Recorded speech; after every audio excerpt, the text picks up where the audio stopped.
Do aliens exist, and are they among us? Are weird creatures lurking in the darkness? Do evil entities hide in the shadows of your bedroom while you sleep? Join us as we explore all this and more on the Warped Reality Podcast. Yo, hey, all you UFO junkies out there. This is the Warped Reality Podcast, Season 3 bonus episode. My name is Ghost Joe, of course. I'm your host, but I have a very special bonus episode for you guys today. It is a John Wright special. For those of you that don't know, John is a UFOologist who volunteers his time with MUFON. He's also a tour guide at the Pine Bush UFO and Paranormal Museum in Pine Bush, New York. Awesome. If you're around that area, please go check it out. It's a great museum with a lot of information. He's a paranormal investigator and a school teacher. And of course, he volunteers his time over here with us at the Warped Reality Podcast. Wait, a school teacher? They have lives outside of school? Interesting. Huh.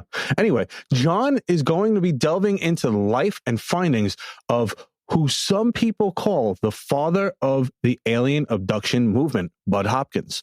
You guys are going to love John's analysis, and I implore you to please check it out and leave a review on Apple Podcasts if you liked it. Before we get into this segment, I wanted to talk to you guys a little bit about the resurgence of one of the most infamous cryptids of all time, the Lochness Monster.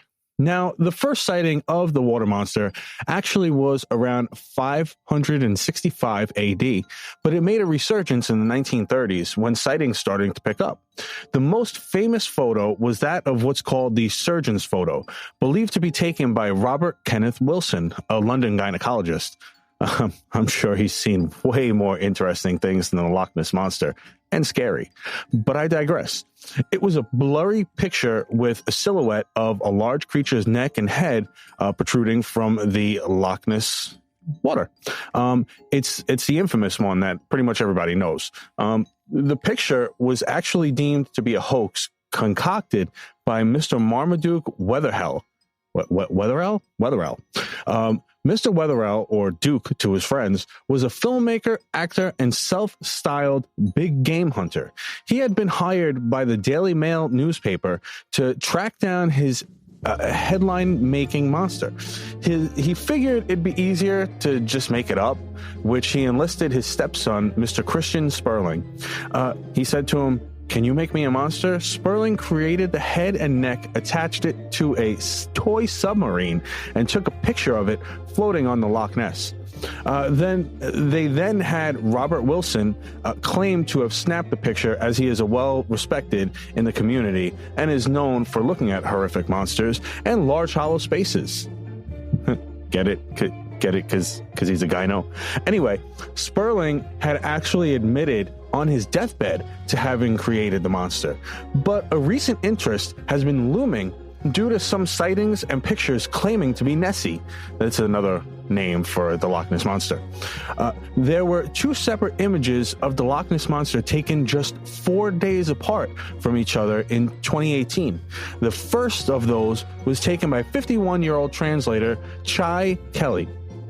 She was out near the water with her husband, just snapping pictures, when she spotted the creature.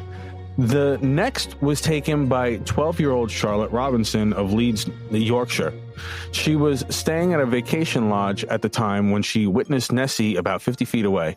But the most recent and supposedly clearest picture was taken on October 8th this year by Nessie hunter John Howie. The shape, estimated to have been around 15 feet long, was slowly moving towards the tree line, John said. He said he was able to snap some photos before the creature vanished into the depths of the Loch Ness. He shared the image with the Loch Ness Center, which said it is potentially the clearest evidence that the monster is real. I'll link the articles with all pictures in the show notes so you can make your own determination. But without further ado, here is John Wright's segment for the Right Headspace on the Warped Reality Podcast about Bud Hopkins. Take it away, John. Hey, Joe. Glad to be back. Wish we were able to meet up and do that investigation like we wanted to. If you remember, I texted you my feelings on what I thought was going to happen, and so far, my feelings have been affirmed. Still waiting to see if I can go into that place and do my investigation. So this new segment, I know, Joe, you want me to try and keep it to 10 minutes. I'm going to do my best, dude, to try and keep it as close as I can. But I can't make any promises. I might wind up going over, and you may have to edit some stuff out. I won't be offended if you do. So this new episode, or this new segment, I entitled "A Journey into the Regression Abyss." So I'm going to start with an article that comes out of a publication from the APA, the American Psychological Association, called Hypnosis Today. The article that I'm referring to was written by Dr. Michael Yapko, and it was published back in 2011. In that article, Dr. Yapko mentioned that hypnosis took a hit in the 90s because therapists unwisely and incorrectly used this particular method to try and help their patients to, quote unquote, recover suppressed memories. Dr. Joseph Green, who is also mentioned in that article, his research showed that false and distorted memories were produced by using hypnotic regression. He also pointed out that patients falsely believed that memories produced during regression were more reliable than their conscious recollections. In the end, the questionable results convinced professionals that there was very little, if any, value in the practice of doing hypnotic regressions. Now, I also looked up information, and maybe you know her, maybe you don't, but I also found some information from Dr. Elizabeth Loftus. She was known for her involvement in the McMartin preschool sex scandal case. If you guys aren't familiar with that, I would say pause right here, go take a look at it, and come back. If you don't, real quick, it's basically the one that took place out in California. It was the one where the students started accusing the people that owned the daycare of sexually abusing them, that they were sacrificing animals and doing Satan worshiping and all these other things. So take a look at it. You'll see what I'm talking about. Why? Because those children that were involved in that case, it's that type of thing that's occurring, just on a slightly different level.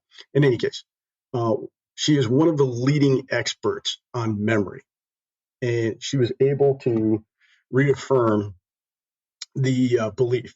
And what we do is we take a look at the research that she was able to come up with. And in her research, she proved that memory is not a solid database that remains intact, but a complex, changing mental landscape, which is subject to virtually infinite conditions.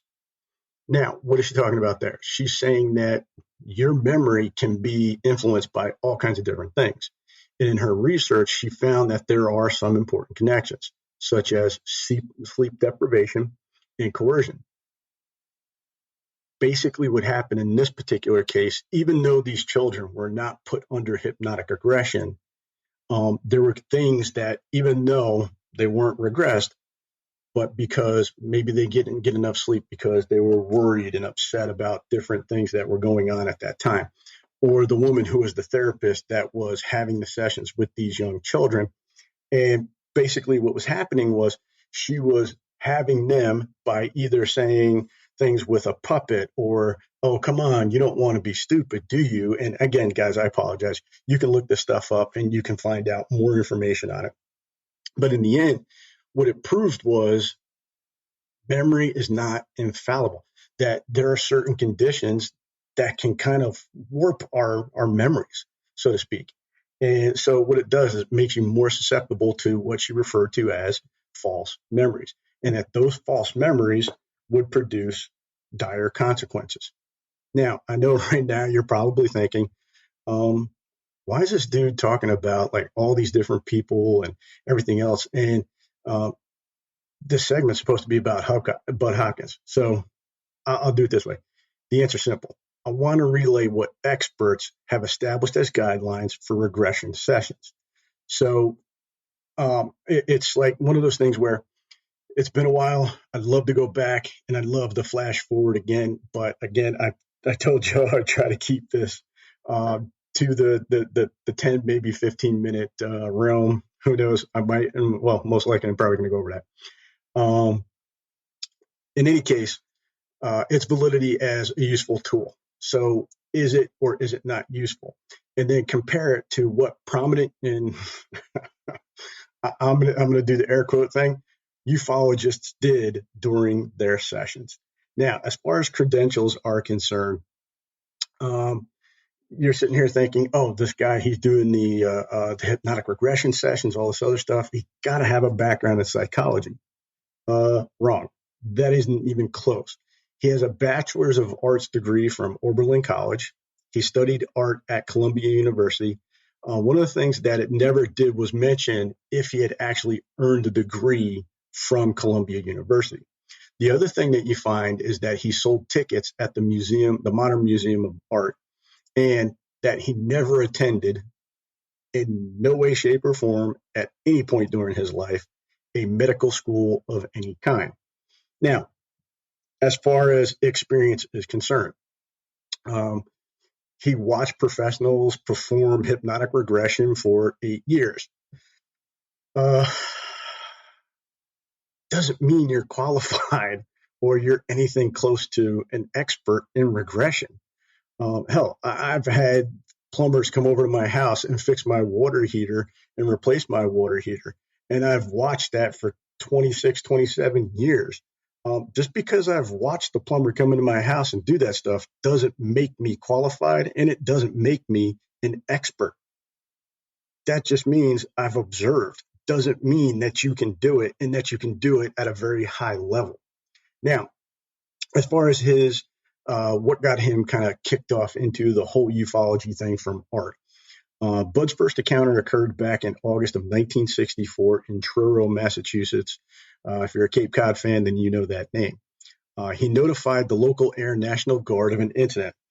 He wasn't happy with the response that he received from them, so he concluded, well, it's got to be a cover-up. Can you say paranoia?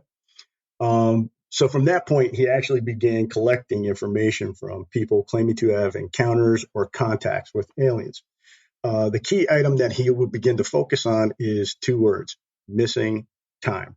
And something that we heard with the Hill case, with the Fuller book, and with the movie and all the other stuff that went with it. This becomes like the key term. You can't have an abduction case without the 2 words, missing time. While working with these missing time victims, he dismissed their conscious memories for more alien explanations, believing memories obtained during regression were much more reliable. Oh, wait. What was it that Dr. Green mentioned in the Hypnosis Today article? Research showed that false or distorted memories were produced by using hypnotic regression. Patients falsely believed that memories produced during regression were more reliable than their conscious recollections. The majority of his cases developed an overarching theme. Number one, women were being abducted so they could be impregnated to create these hybrid children so that the aliens could repopulate their species. 2, that many, if not all the subjects have been abducted many times throughout their lives. 3, almost all of the interactions that were relayed to Hopkins and company were frightening and somewhat violent in nature.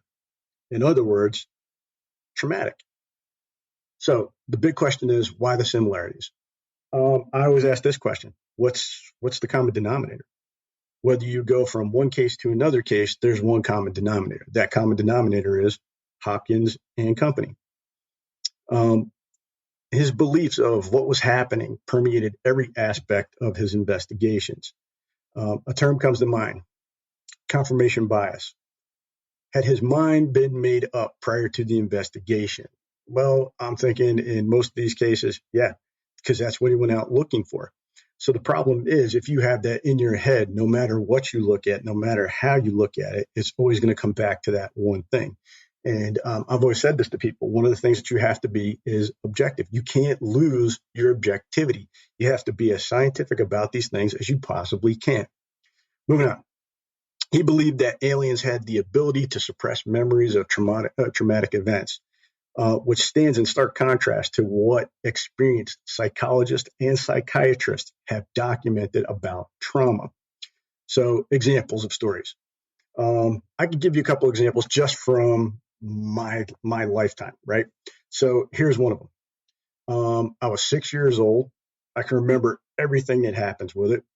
So I'm 6 years old. I go running out of the house. My brother is jumping on his bike. It's late summer, late August, early September. I ran outside in my little fuzzy, well, they weren't fuzzy, but fluffy slippers. And my brother was getting ready to ride his bike, so I jumped on the back of the bike. Now, from there, one of my slippers gets caught up in the chain. It gets pulled into the sprocket of the bike, and it just starts mashing up the toes on my left foot. That's why my pinky toe and what would be basically like the ring toe are a little bit smaller than the other ones, because it sheared the tips off of my toes. I remember that. I remember going to the doctor's office. I remember my parents, my uncle, my aunt, my other uncle holding me down on the actual operation table in the doctor's office, and the doctor sewing up my toes. Another one. I was 12 years old. We're on our way home from marching band practice. This was in October. This was a totally different year.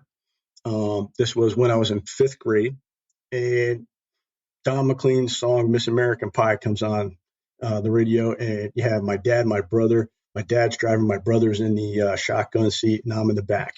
My dad had a Gremlin at the time. It was a 2-door coupe, so I was in the back. I had no door, no way to get out of it, right? And as we're singing that song, a buck comes running from the left side of the road, comes shooting out in front of the car, hits the front of the car. The head goes through the grill of the car. Its backside comes swinging around, goes underneath the front left tire, and it actually pops our car up onto 2 wheels, and we rolled like Dukes of Hazzard style down the road and started rolling toward a pond that was on the side of the road. My brother, thank God, he looked over at my dad, and with everything he had, pushed off of his side of the car against the door and shoved my dad back to his side of the car, and it wound up bringing our car back down to 4 wheels where it bounced and everything, and we wound up getting stuck in the mud. We had to walk down the road about a mile or so to find a house that actually had somebody living in it, because it was all back roads, and at the time there weren't a whole lot of people living in this area. Finally, we found a home, made the phone call, got my grandfather, my grandmother, and my mom on the phone, and somebody was able to come out and help us out. Car had to sit there until the next day because there were no 24-hour towing places. The next one I would use is the Kennedy assassination. My dad's almost 80 years old, and he remembers exactly where he was and exactly what he was doing when it happened. So when you experience those types of trauma, you remember almost everything that goes with it. So if these people are having traumatic experiences, it's going to be one of those things where it's going to be really difficult for that stuff to just disappear. It's not there because it didn't happen. Anyway, I'm moving on. So basically what happened is Bud believed that people with scars had been tagged or implanted so aliens could track, control, and abduct these people again and again. When faced with the question of whether or not their subjects' clients were influenced by popular culture, Hopkins and company argued that they weren't. A gentleman by the name of Martin Kottmeyer proved otherwise. He developed an extensive list of UFO alien movies that portrayed what was being reported by witnesses. So one of the examples was Killers from Space 1954. Scars and missing time were the main themes. Mars Needs Women 1968. Crossbreeding of aliens and humans. Third one, Invasion of Saucer Men 1957. They were bald, big-eyed, and had no nose. Now, people are going to make the argument that the Greys, all this other stuff, oh, well, it wasn't in popular culture. Nobody really talked about these things. Here's 3 examples right here that are talking about those things. And I only did 3. This gentleman's list goes on and on. And again, I'm trying to squeeze this in, and I'm at the 15-minute mark, and I'm maybe only about halfway through my stuff here. Now, I had a bunch of cases that he worked on that I wanted to do reviews about those cases. So I'm going to try and stick to one case. I'm going to talk about some basic rules, and then I'll conclude it so that this way Joe doesn't get too mad at me for this running over too long. So some specific cases. A quick review of the guidelines that were set forth by Dr. Martin Orrin. Number one, no contact or conversation between the subject and the hypnotist before or after the sessions. Number two, all sessions are recorded from beginning to end. Number three, use outside evidence to corroborate information that comes from the sessions.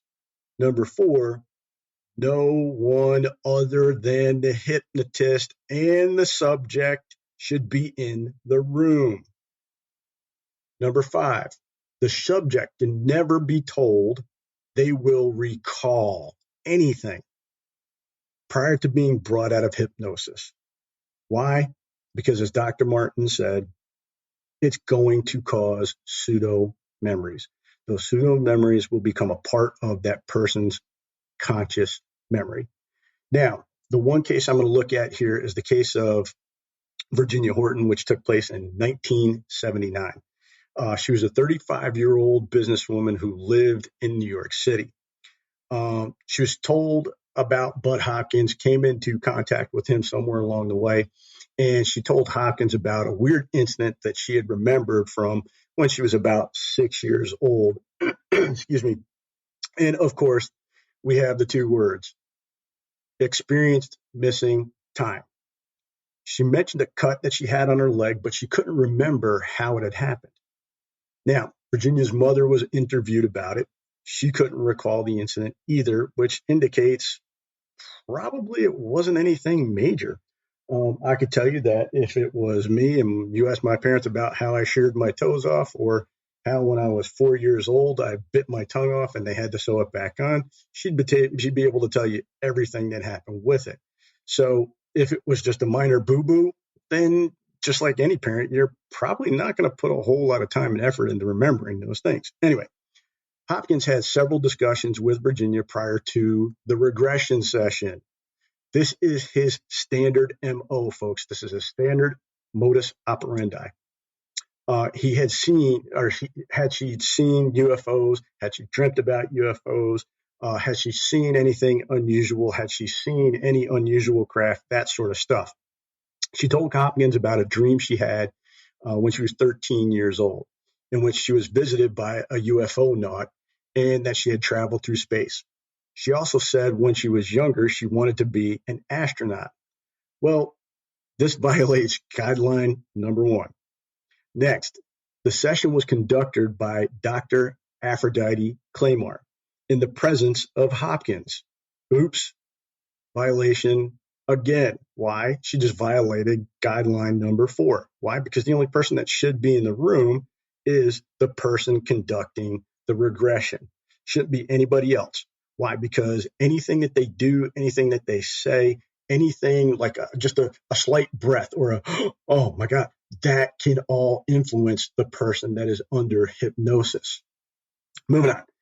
Virginia did not recall seeing a UFO or being taken on a UFO. She did not remember what aliens' eyes or hands looked like, and she believed her scars were from a scalpel, but could not provide details like who, when, where, why. But Hopkins believed this confirmed his suspicion, which violates guideline number 3. There is no outside corroborating evidence. And again, guys, I would love to go into other cases here. You got the Stephen Kilburn case. There's a couple other cases on top of that. But again, I'm pushing on 20 minutes here. I'm sorry, Joe. I'm gonna do my best right now to wrap it up. Now, Bud Hopkins went on to write a couple more books. One of them was called Missing Time. The other one was called Intruders. And of course, this also gives rise to other people, Whitley Strieber and so on. Anyway, moving on. In the afterword of Missing Time, Dr. Claymore, who's the one who did the majority of the regression sessions, said that after 2 years of joint effort with Hopkins, I cannot say whether the experience recounted by the subject was real or not. Let me repeat that, folks. Her exact words were, I cannot say whether the experience recounted by the subject was real or not. I do not know, nor could hypnosis claim to establish whether the UFO experience actually happened. In the end, Hopkins' thoughts, his beliefs, his convictions clouded his objectivity. Those thoughts bled into everything that he did. He lacked a serious scientific approach and incorrectly implemented techniques that were deemed unreliable by the experts decades earlier. And this was all in an attempt to fulfill his need to provide abductions are real, or proof that abductions are real. Unfortunately, his actions set a precedent for others. We know that he appeared at MUFON symposiums, all this other stuff. There are other groups that have done those things. And you guys know I'm a member of MUFON. I am a UFO investigator. And unfortunately, other people are going to buy into this stuff. Now, there are other people that were part of this, and they all came out afterward and totally disavowed any involvement with him. Now,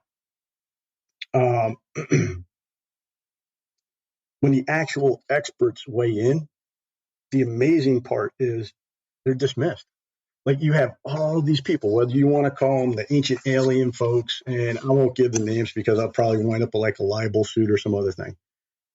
They all use the term mainstream scientist. Oh, it's mainstream. Since when is being an actual expert in a particular field of study a bad thing? It's amazing. It's like they have this thought that having an education is a hindrance to real research. Anyway, the important thing to note is that all of Hopkins' subjects had similar stories and accounts. And I come back to what was the common denominator. Why were they all the same? Because Hopkins surrounded himself with all people that had the same basic ideas and beliefs. And he and some of those people were present during the sessions. They violated the basic rules of what you're supposed to do in a hypnotic regression session. You can go through, you can look at all these other cases and do your research on your own. I'm going to sign off for now. Hopefully, this will leave you in a slightly better headspace. Now, Joe, I apologize. I went over. I'll try to keep it under next time. Sorry. Thank you so much, John, for that awesome segment.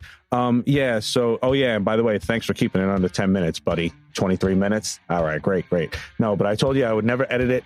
I love your information and stuff. And to me, it's extremely interesting, and keep doing what you're doing. So with that being said, thank you guys for tuning in. And I'm sorry I couldn't get you guys a proper Halloween-esque episode like I did last year and the year before.